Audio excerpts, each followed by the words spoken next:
पतंजलि ऋषिकुल प्रयागराज के इस शैक्षिक कार्यक्रम में आप सबका स्वागत है। कक्षा 2 विषय हिंदी भाषा प्रकरण विलोम। गुड मॉर्निंग बच्चों, आज हिंदी भाषा की कक्षा में आप सबका स्वागत है। आज हम लोग हिंदी भाषा में एक नए टॉपिक विलोम शब्द के साथ उपस्थित हुए हैं।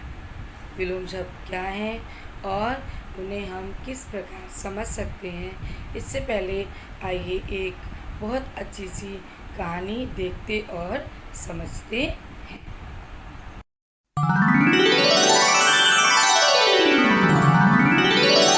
एक जंगल में एक खरगोश और कछुआ रहते थे। खरगोश को बड़ा घमंड था कि वो तेज दौड़ सकता है। वो कछुए की धीमी चाल को देखकर खिल्ली उड़ाता था। ऐसे में एक दिन, क्यों कछुआ काका, क्या तुम मेरे साथ दौड़ लगाओगे?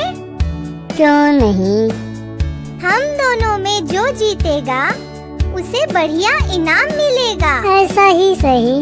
अब इस दौड़ को देखने के लिए जंगल के सारे जानवर बड़ी उत्सुकता के साथ वहां पहुंचे। हम दोनों में से जो पहले उस दूर वाले पहाड़ी पर पहुंचेगा, समझो वो जीता।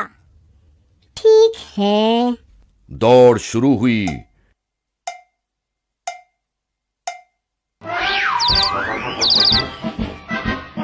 खरगोश तेज दौड़ने लगा, कछुआ धीरे धीरे चलने लगा।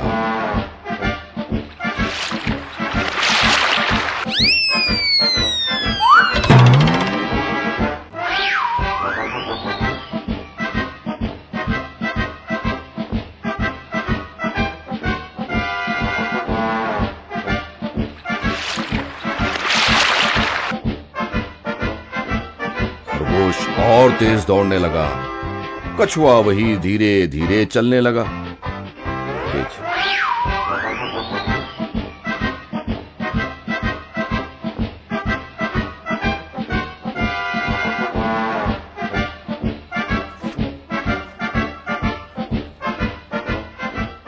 अब इस तरह थोड़ी दूर जाने के बाद खरगोश पीछे मुड़कर देखा। उसे कछुआ कहीं दिखाई नहीं दिया। ये कछुआ अभी नहीं आने वाला, चलो थोड़ी देर आराम कर लें।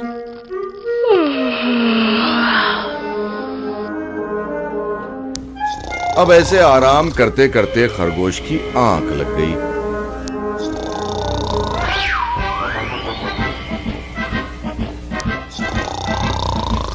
कछुआ धीरे धीरे खरगोश के पास पहुंचा और चुपचाप उसे पार कर चला गया।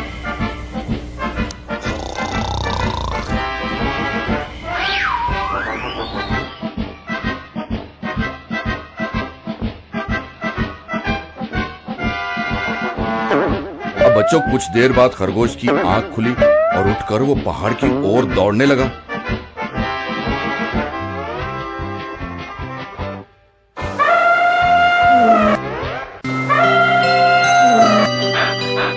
वहां पहुंचकर उसने कछुए को देखा और कहा, दोस्त, तुम ही जीते, मुझे माफ करो।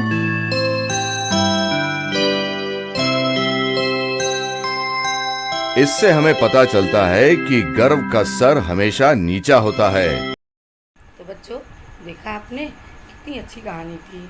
इस कहानी से हमें शिक्षा मिलती है कि किसी को भी अपने से कमज़ोर या छोटा नहीं समझना चाहिए। किस प्रकार कछुए ने धीरे धीरे चलकर तेज चलने वाले खरगोश को हराकर अपनी लगन से जीत हासिल करी।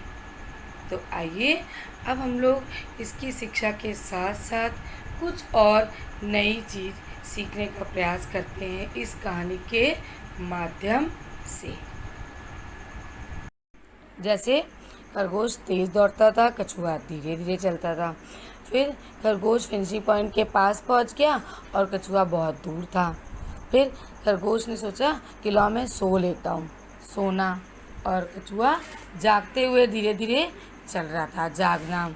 और अंत में कछुए को जीत हासिल हुई और खरगोश हार गया। बच्चों आप देख रहे हैं ये जो शब्द हैं ये दो शब्द आपस में एक दूसरे के विपरीत अर्थ को बता रहे हैं, यानी कि एक दूसरे के उल्टे अर्थ को बता रहे हैं, एक दूसरे से उल्टे हैं। ये शब्द एक दूसरे के जो उल्टे अर्थ बताने वाले होते हैं इन्हें हम विलोम शब्द कहते हैं, जो कि हमें इस कहानी में भी बहुत सारे मिले। इसी प्रकार और बहुत से विलोम शब्द होते हैं जिन्हें हम अपने मॉड्यूल में पढ़ेंगे और उसके अभ्यास कार्यों को करेंगे। आशा है आप लोगों को ये कहानी अच्छी लगी होगी और इसके साथ विलोम शब्द भी समझ में आए होंगे। धन्यवाद।